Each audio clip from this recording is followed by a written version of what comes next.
दोस्तों नमस्कार। बिहनिया संध्या से मैं कौशल तिवारी। बापू जिंदा हैं, यह शीर्षक देखकर आप चौंकिएगा नहीं, क्योंकि इस देश की मिट्टी, पानी, हवा में जिस तरीके से महात्मा गांधी, मोहनदास करमचंद गांधी घुले मिले हैं, उसके बाद उनके जीवित होने का सबूत कई बार मिला। और यही वजह है कि अब तो उनकी तस्वीरों पर भी गोली मारने का रिहर्सल किया जाता है, प्रैक्टिस किया जाता है, अपनी भावनाओं का इजहार किया जाता है। ताजा मामला राम मंदिर घोटाले को लेकर है। 2 करोड़ की जमीन 5 मिनट में 18 करोड़ हो जाने के इस आरोप पर जब राम मंदिर निर्माण समिति ट्रस्ट के सचिव चंपत राय जी से इस घोटाले को लेकर सवाल किया गया, तो उनका पहला जवाब था, उन पर तो महात्मा गांधी के भी हत्या के आरोप लगे थे, यानी गांधी जिंदा है। ये उन्हीं लोगों के पास जिंदा है जो उनसे नफरत करते हैं, और हर बार महात्मा गांधी उन्हीं लोगों के पास शिद्दत से पहुंच जाते हैं। आप सोचिए कि राम मंदिर घोटाले के मामले में आखिर महात्मा गांधी के नाम को सामने लाने की क्या वजह होगी। बहुत बड़ा सवाल है दोस्तों। आप खुद सोचिए और उस दौर पे, इतिहास पे चले जाइए कि महात्मा गांधी की हत्या का कितने बार प्रयास हुआ था, और उस हत्या की साजिश में किस तरह के लोग थे, और उनकी हत्या के बाद किस तरीके से राष्ट्रीय स्वयंसेवक संघ पर खुशियां मनाने और मिठाई बांटने के आरोप लगे थे।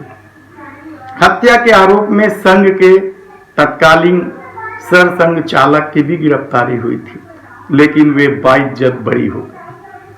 सवाल उस इतिहास का नहीं है, सवाल है वर्तमान में राम मंदिर ट्रस्ट के सचिव के उस बयान का है कि आखिर उन्होंने महात्मा गांधी का नाम क्यों लिया।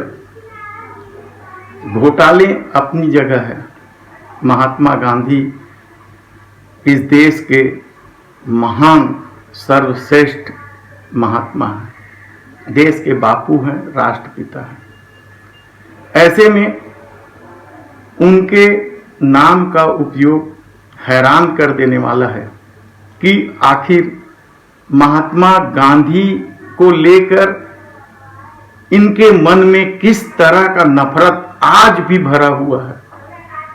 वो आज भी अपनी करनी और अपनी सत्ता की राह में सबसे बड़ा रोड़ा महात्मा गांधी को मानते हैं, और यही वजह है कि महात्मा गांधी बार बार जीवित इनके सामने आ जाते हैं। घोटाला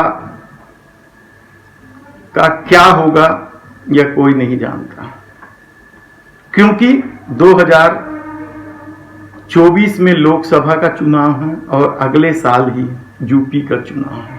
इसलिए सत्ता ये कभी मानेगी ही नहीं कि इस मामले में घोटाला हुआ है।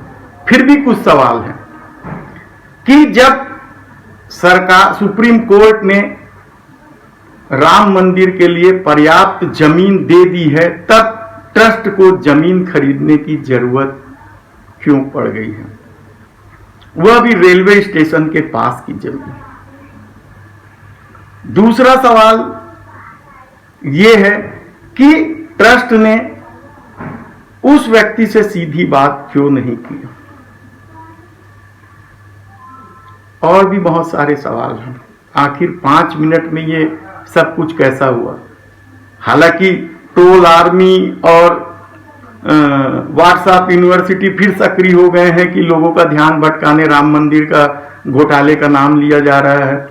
लेकिन सवाल अब भी है कि आखिर ट्रस्ट को जमीन खरीदने की जरूरत क्यों पड़ी और ट्रस्ट ने जमीन खरीदने के लिए क्या नियमों का पालन किया है। बाजार रेट से अधिक जमीन खरीदने के लिए ट्रस्ट ने ऐसा कौन सा परमिशन लिया है। ट्रस्ट में कौन कौन लोग हैं, इनकी नियुक्तियां किस ढंग से हुई है, यह भी विवादों में है, यह भी किसी से छिपा नहीं है। ऐसे में जब ट्रस्ट के सचिव महात्मा गांधी का नाम लेते हैं तो इसका मतलब साफ है कि जिस तरीके से उस समय आरोप सिद्ध नहीं हुआ था, अब भी कोई आरोप सिद्ध नहीं होने वाला है।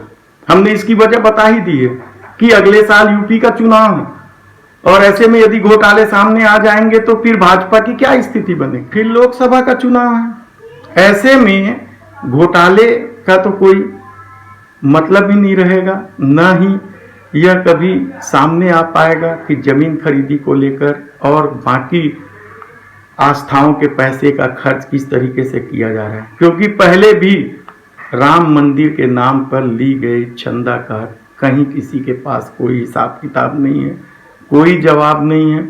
आस्थाओं के नाम पर लूट इस देश में नई नहीं है, लेकिन दुर्भाग्य है कि अभी भी विपक्षी दल अपने में मस्त हैं। इतने बड़े घोटाले और महात्मा गांधी के नाम घसीटने के बाद भी यदि कांग्रेस चुप है तो इसका मतलब है कि कुछ भी इस देश में ठीक नहीं चल रहा है। धन्यवाद।